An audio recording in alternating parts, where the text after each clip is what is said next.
Halo, apa kabar siswa, ibu, siswa kelas 8 SMP Negeri 1 Harian. Ibu harap semua dalam keadaan sehat ya nak. Untuk pertemuan kali ini kita akan belajar tentang teks berita.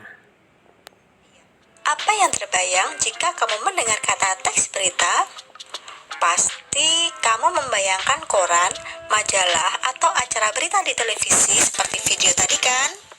Sebelum ada koran dan majalah, berita disampaikan secara lisan atau dari mulut ke mulut, yang artinya jika tidak bertemu maka tidak ada berita atau kabar.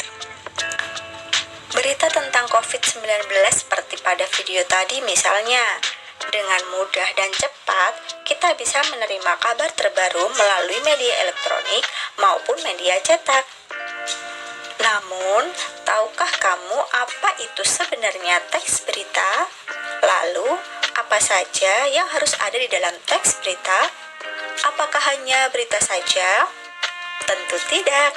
Simak video ini sampai habis untuk mengetahui apa saja yang ada di dalam teks berita. Jangan lupa untuk mencatat dan membuat peta konsep ya.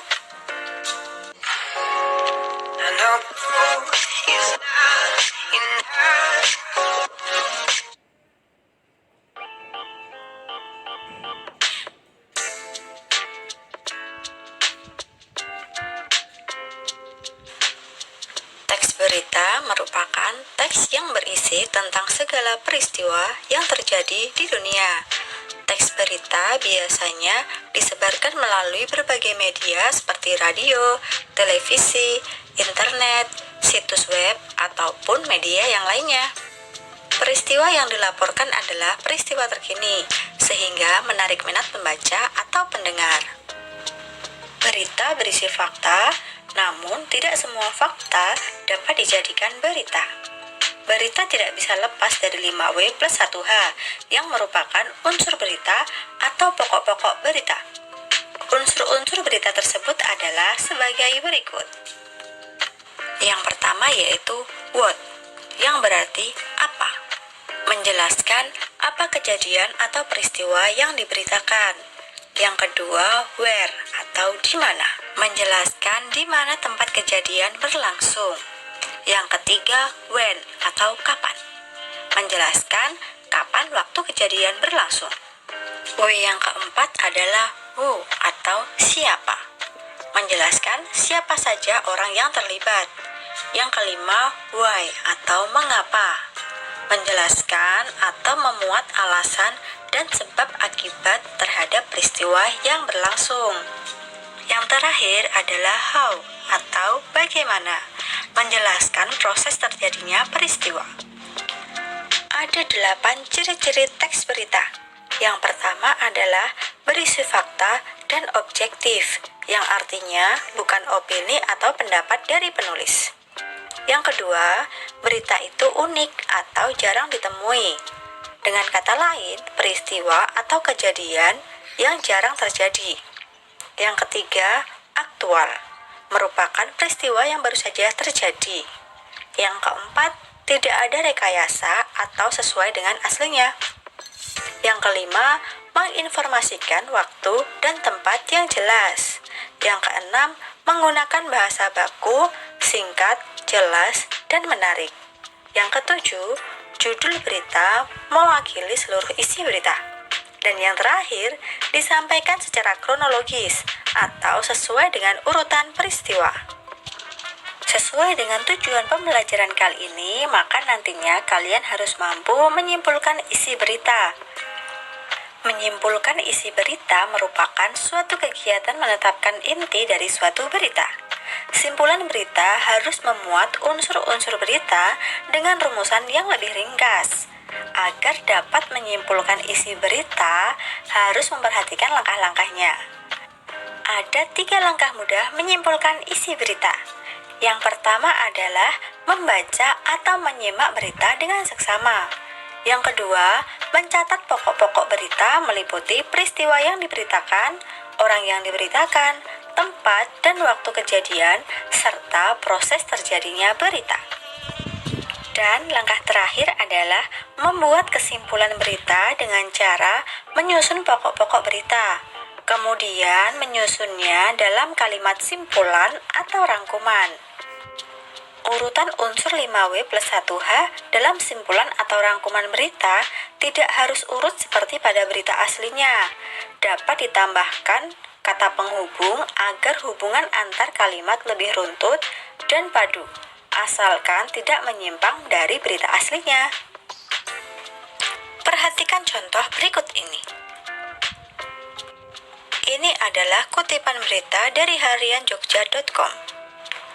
Setelah kita baca dan cermati dengan seksama, maka bisa kita analisis unsur-unsur beritanya sebagai berikut. Dari analisis 5W plus 1H, dapat kita simpulkan bahwa pusat oleh-oleh khas Kabupaten Gunung Kidul yaitu Tiwul Yutum meraup untung kurang lebih 20 juta hingga 25 juta dalam waktu 2 hari. Pemilik Tiwul Yutum mengatakan bahwa penjualan gatot, tiwul, bakpia, dan belalang meningkat mencapai 75% dibandingkan hari-hari biasa. Nah, setelah kalian memperhatikan contoh tadi, silahkan kalian simak video berita berikut ini. Kemudian kerjakan tugasnya di buku tugas kalian. Dan tuliskan kesimpulan berita di kolom komentar. Wabah virus corona akhir-akhir ini menyebar di Wuhan, Cina. Diduga virus tersebut berasal dari hewan yang dijual di pasar seafood Huanan yang berlokasi di Wuhan. Di dalam pasar tersebut terdapat jumlah hewan liar yang dijual dalam keadaan hidup maupun mati. Dikutip dari South China Morning Post via kompas.com, pasar tersebut ditutup sejak menyebarnya virus tersebut pada akhir Desember lalu. Karena itu tak hanya menjual seafood saja, tetapi menjual berbagai hewan liar, seperti salamandra raksasa Cina, anak serigala, kura-kura, tikus, landak, luwak bertopeng, katak, dan lain sebagainya.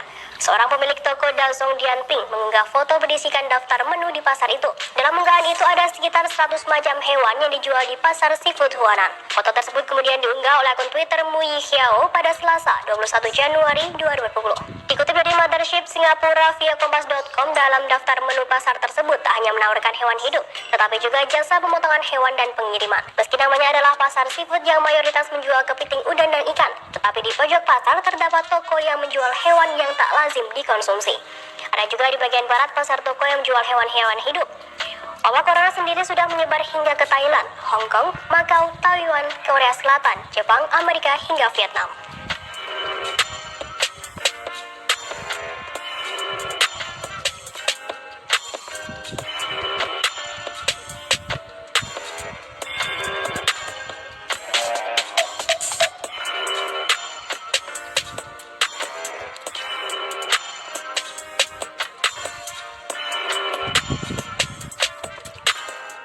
Demikian berita kali ini, saksikan terus video selanjutnya untuk berita informasi terbaru dari trimnews.com. Jangan lupa subscribe ya.